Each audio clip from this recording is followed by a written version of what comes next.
O Ceará estreou com derrota na Copa do Nordeste. Perdeu por 1-0 para o Náutico em Recife. Viu o time pernambucano manter um tabu de 21 anos sem perder para o Alvinegro lá nos aflitos. E falando de Copa do Nordeste, desde 97 o Ceará não vence o Náutico. Mas terra arrasada? Não é por aí. Muita calma nessa hora, mas também sem passar pano para a péssima atuação do Ceará. Sobre isso que nós vamos falar no vídeo de agora, que começa nesse exato momento. Antes de qualquer coisa, muito obrigado você que está aqui no canal do Caio Costa. A gente bateu a marca de 13.120 inscritos essa semana. Tem espaço para subir ainda muito mais, então se você não está inscrito, por favor, se inscreva. Falando também de novo, agradecendo para quem está vendo as mudanças no audiovisual aqui do canal, agradecer a Brown Digital, que está dando uma força com as thumbs, fazendo animações, ainda tem muita novidade pela frente e vai nos ajudar nesse crescimento do canal. Pedir para você deixar o like também, porque é muito importante para o crescimento, para que esse vídeo chegue a mais pessoas, não só esse, como os anteriores e os próximos. Vamos lá, vamos falar um pouquinho de como foi esse Náutico 1, Ceará 0 pela primeira rodada da Copa do Nordeste, e tem uma sensação meio de ducha de água fria para o torcedor alvinegro. Uma derrota, não só a derrota, mas a atuação do Ceará no jogo. O Condé manteve o time que venceu o Tirol, né?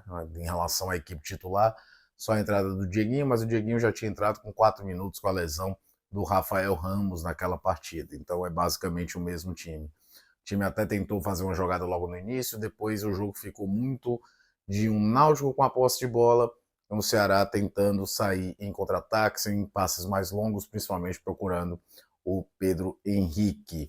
E aí vem alguns detalhes. Primeiro, né, é um time em formação e nesse momento jogando com Sobral e Richardson no meio. São dois jogadores que dependem muito do aspecto físico para render e visivelmente estão abaixo do que podem render nesse aspecto.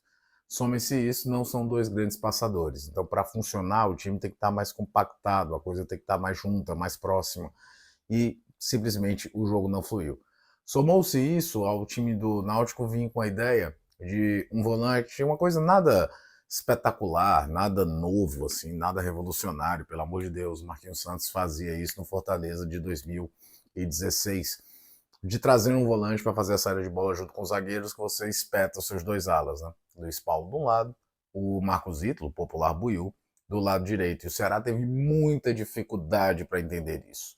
Houve até um momento no primeiro tempo em que ficou uma linha de 4, e normalmente, né, quando o Ceará defende, fica duas linhas de 4, o Mugni, que é o meia central, se junta ao Ayla para fazer uma sombra na marcação da saída de bola adversária. Até para tentar estancar um pouco disso, ficava a linha de 4, o Mugni se juntava a outra linha de 4, duas linhas de 5, só o Ayla um pouco mais à frente, e mesmo assim o Náutico tinha liberdade dos lados. Só que não criava tanto. A melhor delas, o Marcos Ítalo cruza do lado direito, o Dieguinho consegue evitar a finalização do Paulo Sérgio. Mas se conseguia neutralizar nesse aspecto, o espaço na entrada da área estava o tempo todo, tanto é que o Náutico assustou muito com chutes de meia distância. E aí vem um dos pontos a serem discutidos. De novo, o Kehler não mostrou segurança. Não gosto de queimar jogador, acho que é uma temporada longa. Ele praticamente não jogou no Vasco, pode estar sentindo ainda muito ritmo, mas de novo não demonstrou segurança, rebatendo muitas bolas para o meio da área, errando tempo de bola em cruzamento. Então, já no primeiro tempo, o Náutico era melhor.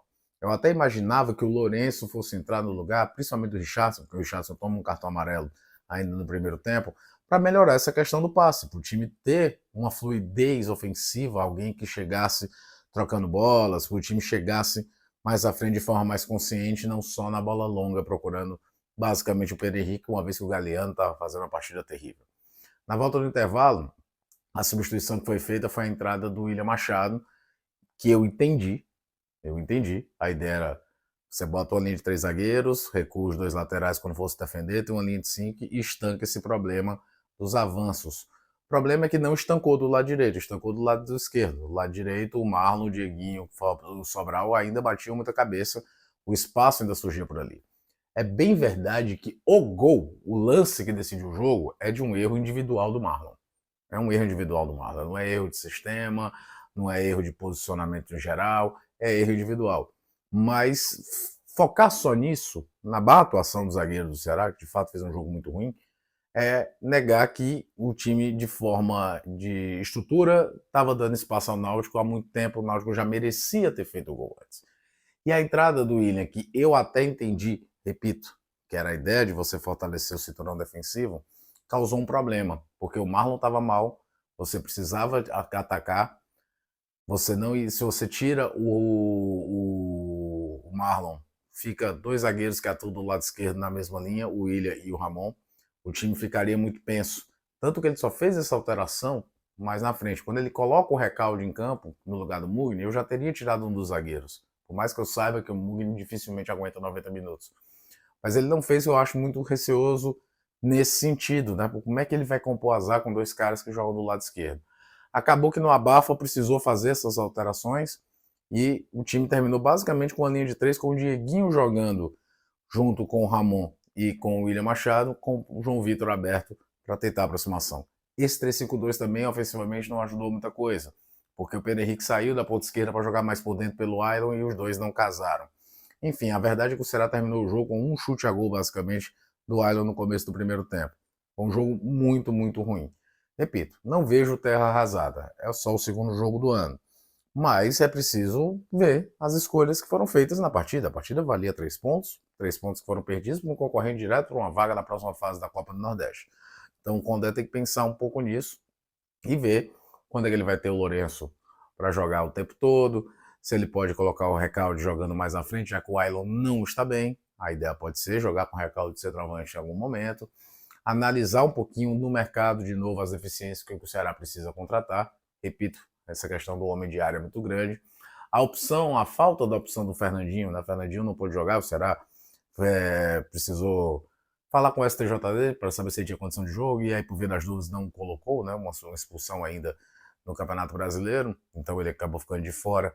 Perdeu-se essa opção, né? O João Vitor de novo entrou, tentou fazer uma fumaça ali, não conseguiu. Enfim, foi um jogo muito ruim, uma derrota justa, o Náutico foi melhor, mas se nem tudo seriam flores se o time tivesse vencido em Recife, também não vá tratar como uma grande terra arrasada a derrota. Mas, sem passar pano, teve jogador jogando mal e teve também escolhas ruins do Léo Condé. Enfim, esse é o diagnóstico, pelo menos meu, dessa primeira rodada do Ceará na Copa do Nordeste. O espaço de comentários é todo de vocês, para vocês darem as suas opiniões do que vocês acharam da atuação do Ceará diante do Náutico. De novo, agradecer a todo mundo que está inscrito no canal. Peço de coração que você deixe o like, que é muito importante. E a gente vai falando sobre futebol o tempo todo por aqui ao longo dessa temporada. Valeu, um abraço.